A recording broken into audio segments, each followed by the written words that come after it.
the pizza! Seriously, why are Florida people always trying to use food as a weapon?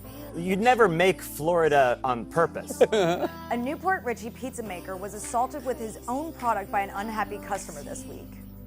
Yeah, that's her. The worker offered to make her a new pizza for free, but she refused and insisted instead on receiving 6 sodas. You want a soda? But when the worker refused to give her the sodas, he claims that she just started throwing a bunch of pizza at him. The worker's face and chest were covered in pizza sauce when the deputies arrived. I mean, come on, there could be a worse choice of weapons. But the real question is, what soda choice? Still unknown. Men, have you ever looked at your girlfriend's glass of rosé and thought, darn, I wish this drink made me feel manlier? Well, now you can rosé all day with the best of them. In an ode to bros everywhere, this Austin winery is celebrating its release of Brose. What's the ad gonna go like? Introducing Brose, a wine for bros. Brose is likely meant for clinking with force over a big plate of nachos while you watch the Super Bowl, March Madness, or I don't know, whatever other sporting events going on. That's not really my realm. I would say that's Daniel's realm, probably. Can Led Zeppelin's Stairway to Heaven have a mellowing effect on cheese? Well, apparently it can.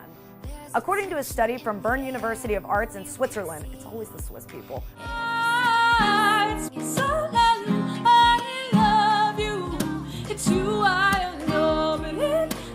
Round-the-clock music can affect cheese's flavor and aroma. They found that Wheels of Swiss cheese took on a milder flavor after being exposed to songs like Zeppelin's Stairway to Heaven. So which influencing artist wins Best Cheese of the Year? Well, let's find out. Oh, here's my Academy Award moment.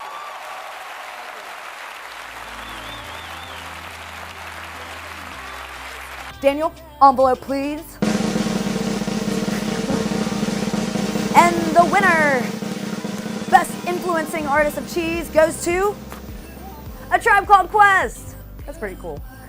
The panel largely agreed that a wheel of cheese exposed to A Tribe Called Quest's We Got It From Here had the strongest flavor. I wonder if the panel ever thanked them for their service. You get it? It was their last album. Anyways, with PizzaTV, I'm Heather Cray. Have a slice day. Hey.